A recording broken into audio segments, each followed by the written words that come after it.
Welcome to Prelude to Ulysses. This is Alex Reed's Ancient Evenings by Norman Mailer. We're on the Book of the Gods Part 2. Now, I already did this and thought I recorded it, but I didn't record it. So we're doing this again. Last time, our hero has been sat down by his granddaddy, great-granddaddy, to be regaled of stories of ancient Egyptians past. And he has spoken about how he's the guy, he's dead, and the grandfather's telling stories about ancient Egyptian gods. So the sun banged the sky, and the sky gave birth to 5 kids. Yep, 3 dudes and 2 girls, right? And they were falling in love or whatever, and Osiris and Isis were deeply in love. But Osiris ended up sleeping with Nephthys, who had a baby named Anubis. Anubis was a half jackal, half human, and Nephthys tried to throw it into the desert as a creepy disabled it's not a human baby. They tried to get rid of it, or not a god baby. This upset Set, who was in love with Nephthys, who then tricked Osiris to the river somehow and put him in a chest and fucking drowned his ass. This pissed off Isis, who was still in love with Osiris deeply. So she tracked down his dead body and banged it. And I think immediately conceived and gave birth to a new Horus, which is also the name of their brother, who died in that same instance. So maybe it was reincarnated directly. Pretty weird story. And then she hid Osiris's body by the banks of the Nile in the marsh. I just love this story. And it's just so weird. And what was I talking about? Oh, and then Set found the body and was so mad, cut Osiris into 14 pieces and spread him along the Nile. And then raped one of Isis's favorite handmaidens for some reason. I don't know, because he's a douchebag. And then Isis got so sad. So sad.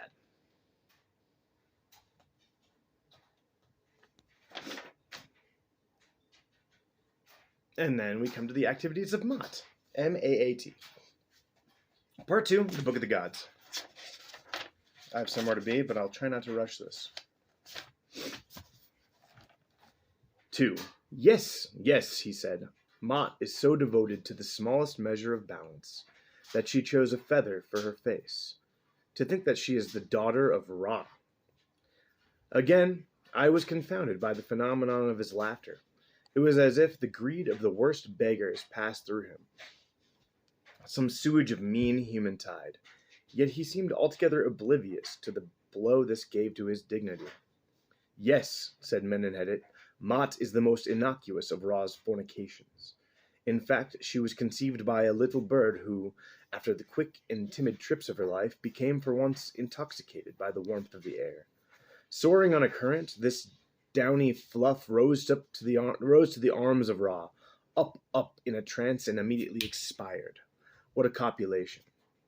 The mother was roasted to a crisp, and the child drifted down to us as a feather, a genius of balance between heartfelt attraction and clear immolation. He gave another disturbing laugh.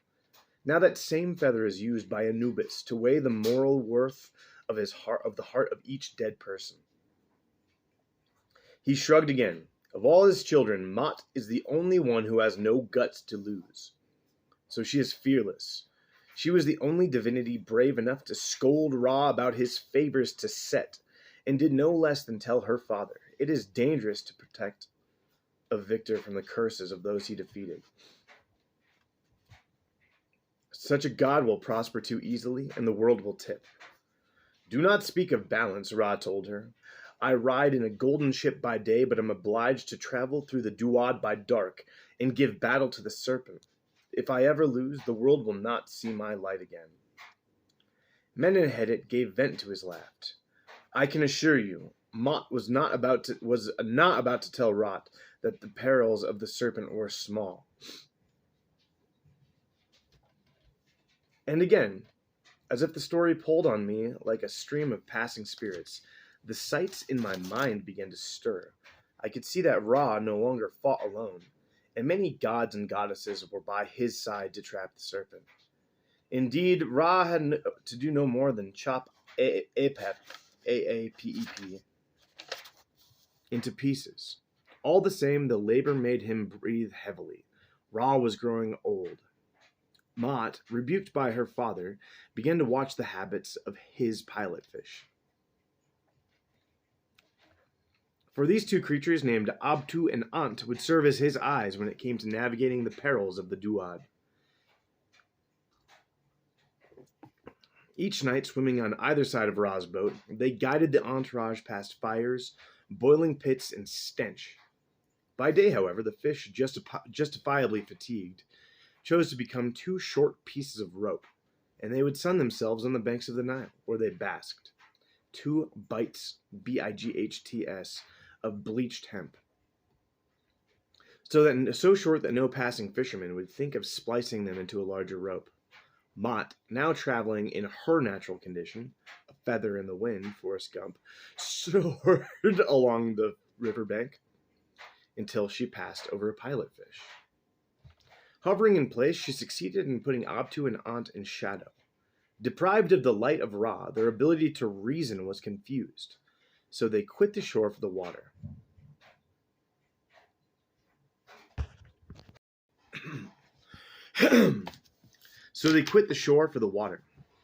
But the shadow of a serpent now flickered on the surface. They were not aware it was the feather twisting its supple spine above the river to cast patches of shade below.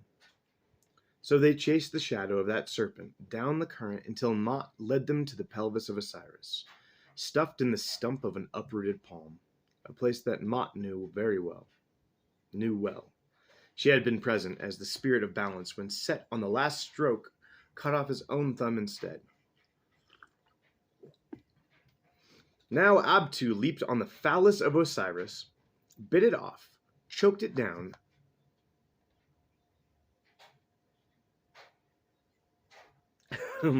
I forgot, and danced in a frenzy through the water. His skin was luminous. He felt composed of light, a terror, where to hide. In panic, both fish rushed to the shore to reassume their existence as pieces of dull hemp. Yet, when Abtu turned back into a rope, he was whiter than the moon, and ants had to cover him with mud until it was time to swim off, to the Duad once more. In the dark, however, he gleamed. He would call attention to them all. In fury, Ra lifted him from the water and swallowed him.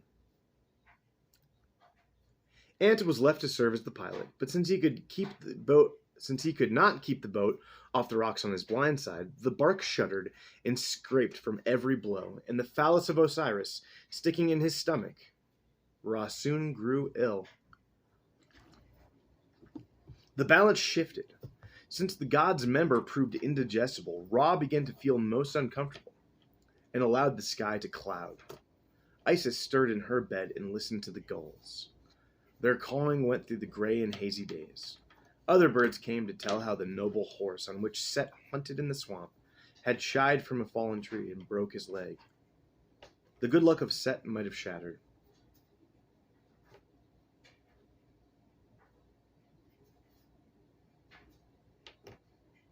Isis dared to remember the hour when she and Osiris gave conception to Horus, even as the prince of Byblos fell backward once more into the sea. So did a message come from the Ka of Osiris. Isis must arm herself with the secret name of Ra. She began to listen to the gossip of the gods.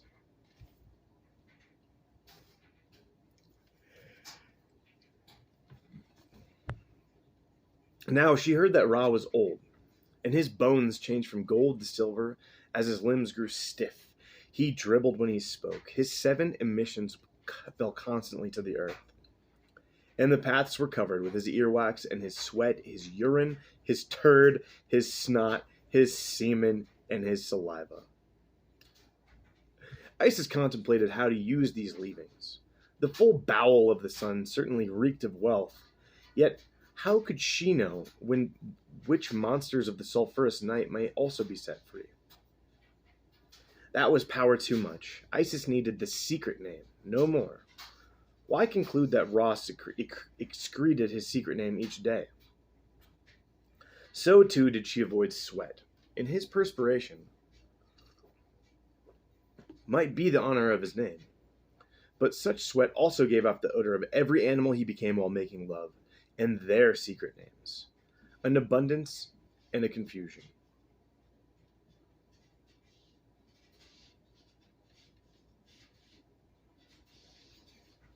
Nor did she think to look for his seed.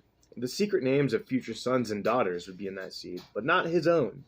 So did she also pass over the snot and earwax. Ra hardly listened to what others said. So in his earwax was much stupidity.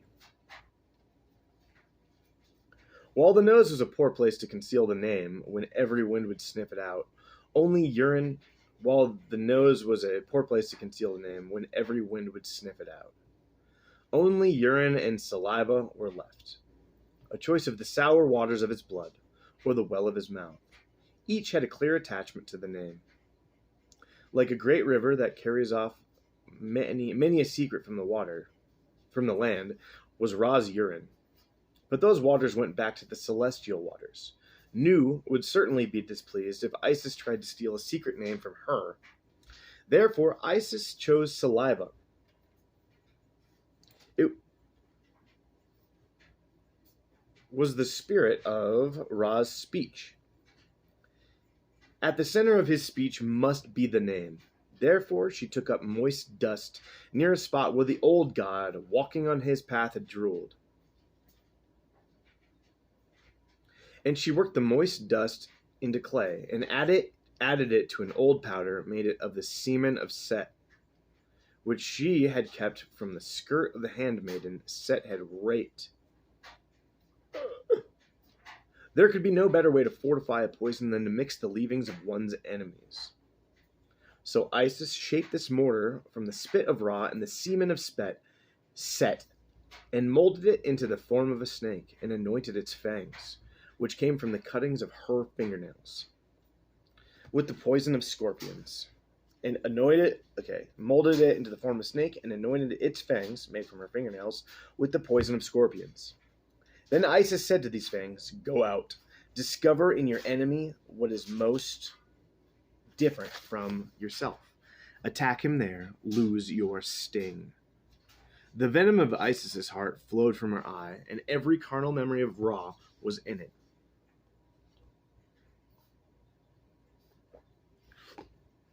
For with no innocence had she studied the 7 varieties of his emissions. His scent had been left on her. Despite her adoration of Osiris, which was like the tenderness of the sky as evening fell in the oasis, and animals stood next to each other, Isis could never prevent one outrageous desire. It was the thrill to her belly at the sight of Ra. So she had indulged one secret hour with her father, how the death of Osiris brought back the burden of her old deception. She had never told her husband, and Osiris, therefore, had believed himself too well beloved. Knowing too little of the powers of other gods, he had entered Set's coffin too carelessly. To her own rage at Ra was added, therefore, the turmoil of her own deception. With what a spell did Isis leave the serpent on the path?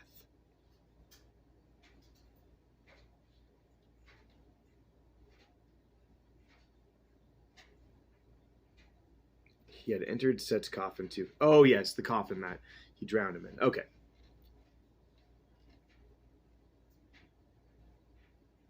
So, because she was also easily deceived by Ra, the spell, and that was in her heart, might have mixed with her rage, and perhaps what spell was the serpent actually left with? Okay.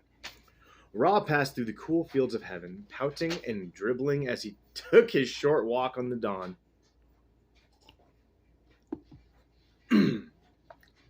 On this route had Isis set her snake.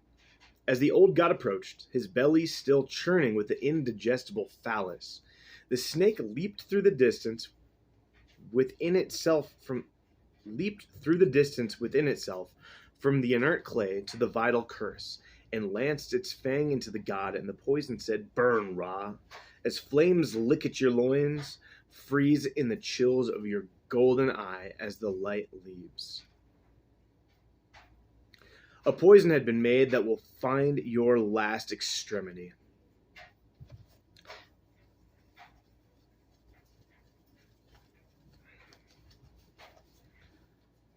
And the sun god felt the presence of all he was not. It crept across him, and his limbs began to struggle, and heat became his torture. He staggered, and his will had fear of all that was strange in his flesh. His skin lost its hue, and he was as pale as platinum, pale as the silver of his bones. The old age of Ra turned in his mouth, and his lips made him spit on the earth. The poison came into his flesh, even as the Nile spreads over the fields. "What has stung me?" he cried out. "It is something I do not know and have never made." And he gave the great cry of bewilderment all men have since uttered to themselves. At the moment, death is on them. "Come here, gods and goddesses," he cried out, "all you who were formed from me." The air altered. Light and dark flowed. Colors engulfed other colors. Gods and goddesses manifested themselves from the four pillars of the sky, up from the river, and across from the winds of the desert. The waters of the Duad boiled. Ra said, "At dawn I was passing through the kingdom of Egypt, for I wanted to see what I had made, and a serpent bit me. I felt colder than water and more inflamed than the fire. My legs sweat, my body shakes, my eyes are weak. Water pours from my face as in the time of flood. Agonies have entered." In the pall that followed, dark as the blood that dries on sand after a war has passed, Isis spoke. For that first instance, the gods snickered. They all knew of Isis's humiliation by Set. There was, however, no uncertainty in her tone. "Great Ra," she said, "you have been poisoned by an art devoted to your death."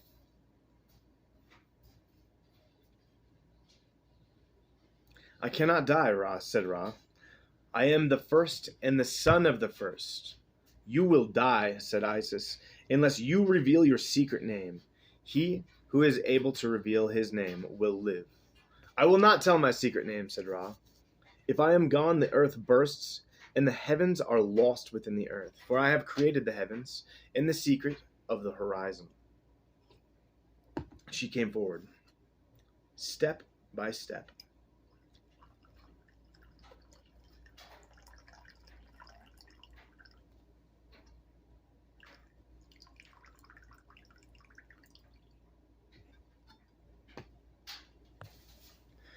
Step by step, she entered the aura of Ra. Aura of Ra. Now she whispered into his ear. Her voice quivered through his flesh. He tried to stand to his full height, but was bent over in wretchedness. "I cannot die," said Ra. "My father gave me a secret name in fire." Is he his own father? "My mother annealed it in the waters. They hid my name when I was born. No word can have power over me so long as my name remains unknown."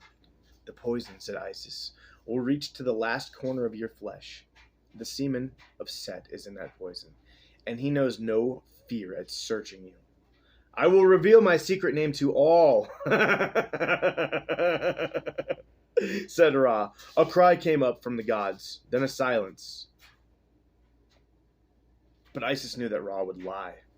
In the past, his eyes would always show his earnest heart when he spoke the truth. When he spoke with no truth. "My name," said Ra, his mouth so tight with pain that his jaw could hardly move. "My names are without end. My forms are the form of all things. Every god has his existence in me. Do not die, great Ra, cried the gods, but they did not know if they wished for his life or his death.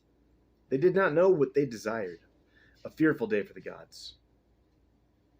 My name, shouted Ra, is Maker of heaven and earth. I am he who links the mountains together. I am he who caused the great flood. I am he who made the joys of love. I am he who made the horizon.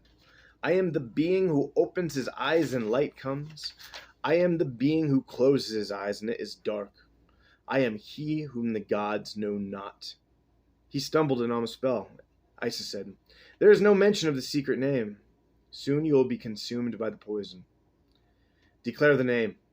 As she spoke, the gods gave a murmur. She was more splendid than Ra. Side by side they stood together, and she was more splendid. I am he who creates the fire of life, said Ra. I am he who is Khepera in the morning, Khepera, Khepera in the morning, Ra at noon, and Temu in the evening. I am he who... His voice failed. Poison was climbing the cataracts of his blood. And the seas were his mind on fire. The glaring of heat was in all existence. Consumed by heat, he tore off his clothing. Search me, Ra cried out. In view of the gods, Isis came forward, took off her robes, and lay upon him. From within his belly, the phallus of Osiris gave secret life to the stick of his old loins, and he came forth into Isis with the secret name.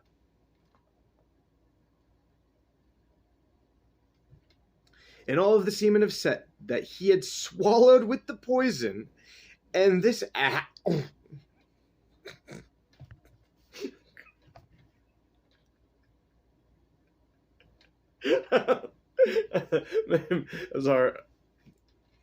Sometimes I have a weak stomach.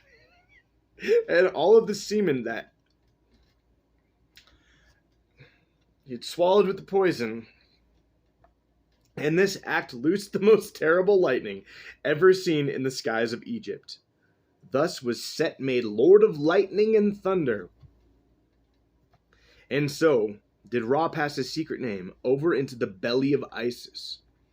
It entered on a quiet voice that told her, Temu is one, the celestial waters are two, and Ra, child of Temu and Nu, is three.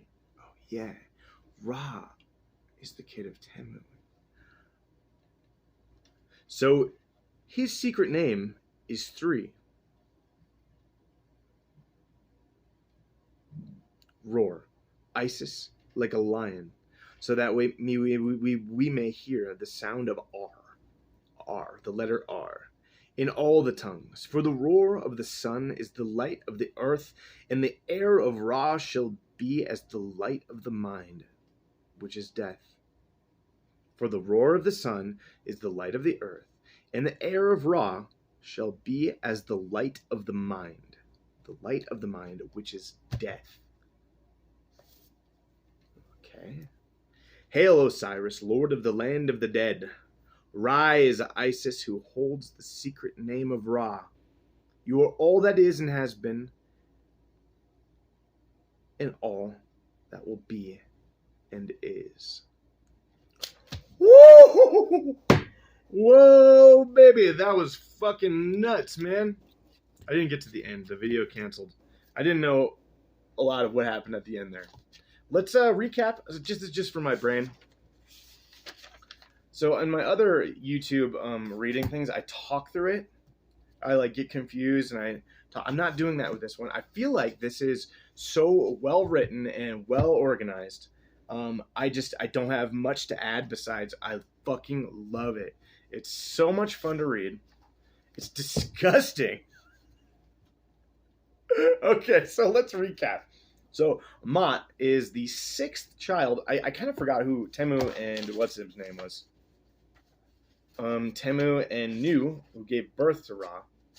I was confused about that. So I'm going to rattle on for a little while here. This is no longer going to be like an old man, and a man had to be in. Okay, so I think that was in the end of the book of One Dead Man.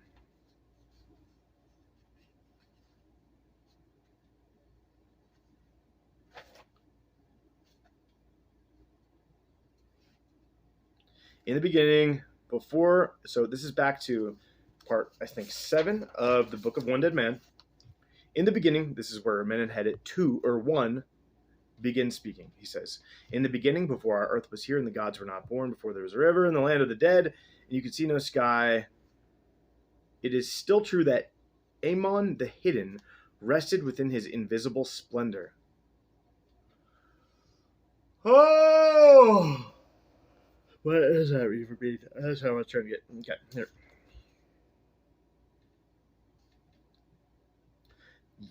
So Amon the Hidden is maybe like the dark world or something. The existence of consciousness in a vacant, within a vacant landscape, but kind of not, he's hidden though. So I view that there might be a curtain behind which a different reality might exist. Why not, right? Or that there is a veil across our entire reality, beyond which our 5 senses cannot detect what is occurring. I do think that that's a really fun thought, and that's where I believe Amon the Hidden might exist, in this unprovable reality that is nowhere close to reality. So let's go. Sorry. It is from Amon that we know our beginning. He withdrew from the Hidden to come forth as Temu. So Amon and Temu is the same person. It was Temu who made the first sound. That was a cry for light. So awareness of darkness was in there. Perfect. That's beautiful.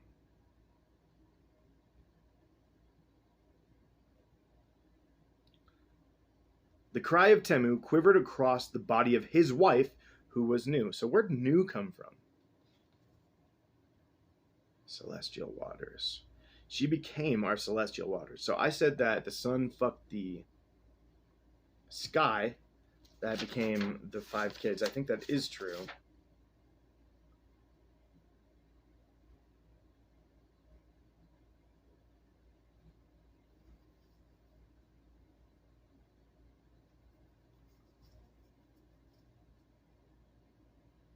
Oh no. Nut is the mom of the 5 children. I don't know who Nut is. So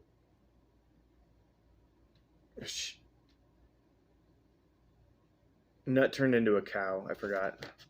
And he was so mad that she turned into a cow that he impregnated her with the 5 kids that are all incestuous. Pretty disgusting story altogether.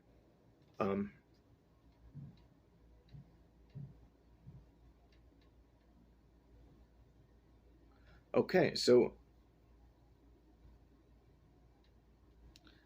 Temu, who I believe exists in a void of sorts, cried out to his wife, right? That is celestial waters, which might be our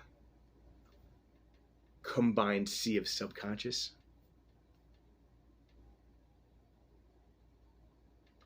And over the waters, it was so loud, it sparked a reflection which became the sun. In the way that a jet flying over the ocean, it might hit a sonic boom and crack. I don't know what the fuck I'm talking about there. Let's forget that. Okay, so what was my point? I was reading. I was gonna say what occurred. I was trying to. Okay, so Mot is the 6th kid of Ra. Ra and a bird. Okay, so Ra just has a. So there's 6 kids between Ra and Nut. No, 5 kids between Ra and Nut. Horus, Osiris, Set, Isis, and Nephthys. In that order, I believe. No, Horus was later. I don't remember. And then a bird flew into the sun and burnt up, and a feather fell down, and that was a child of Ra, of which there are probably many, many, many children. There's just 6 described in this book. But the feather has no guts to be scared of to be removed from the afterlife, or something to do with the ritual of canopic jars, I'm assuming. They're removed from your body. But this specific person, Mott, who is a feather, has no fear of gods because they are gutless, which is an interesting, not your average thing you'd say someone would be gutless. But is mad at Ra for just being a douchebag and coveting Set, although Set's a piece of shit, right? So, in retaliation, the feather tricked one of the fish that helps pilot Ra's boat throughout the evening while he fights the serpent, or maybe he's on the Nile. I think the Duat is the Dark Nile. I think it's like the Dark Universe Nile. I don't really understand what the Duat is. Tricked one of the fish into finding Osiris's dick that Set had thrown into the river, and tricked that fish into eating the dick. And this dick was just so delectable that the fish turned a bright color. Sure, why not?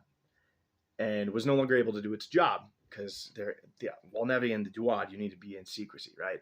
So this fish was giving off a bright light. Ra said, "Hey, fuck you," and ate the fish that had eaten the dick. So Ra had eaten his son's penis. Yes. And it made him sick, right? At the same time, or similarly angry for similar reasons, Isis is upset at Ra for, I don't know, just being probably a dick, and decides to put a curse. Decides to collect his saliva, because I just guess that Ra's just wandering around, shitting everywhere and pissing and just drooling, just earwax just falling out of his ears everywhere. I love that. This old troll god, just a sun head, fucking shitting out excretions. I just love that concept. And she collects his spit and a little bit of Set's rapey cum, and combines them together within the sand of the Nile or something, right? The sand, and creates a serpent with teeth made out of her fingernail clippings. And they are anointed with the poison of scorpions, those fingernail clippings. And then this creature comes to life. God, this is so awesome. And hunts for Ra because she needs the secret name because Osiris spoke to her.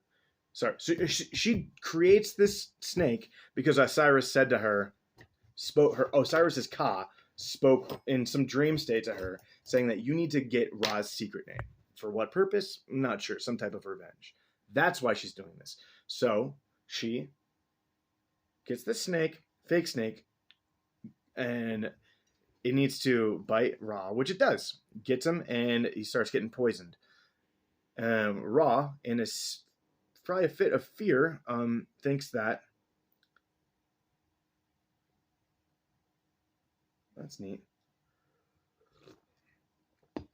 Ra decides that what he needs to do is call out all of the things that he's created, all of his children, basically. And they all come and they're like, "Oh no, sorry, Dad. Dad's a dick, though." And Isis is like, "I poisoned you. Tell me your secret name. Tell me. And she's like, and he's like, "No, I'm not gonna." And then she's like, "You're gonna die if you don't." He says, "All right, fine, I'll tell you. I am the best. I am the best. I did this. I did everything. I made all the water. I made the land. That's my name." She's like, "All right, little fuckface. I don't think so, bro." And he knew he was going to die. And he tells her his real secret name, which is the Roar. And with that knowledge, Isis, I think, gains some type of cosmic knowledge, or cosmic powers or something like that. Or maybe she already was that. But Isis, who holds the secret name of Ra, is now all that is and has been, and all that will be and is. Wow, fucking phenomenal writing. I don't know. I love this. I love it. I absolutely fucking love it. Great. Time to go deliver cupcakes. I think. What time do you think it is? I can't tell. Well, tune in next time for when I come back and get super high and read the Satanic Bible. I wonder if that was cool. Bye.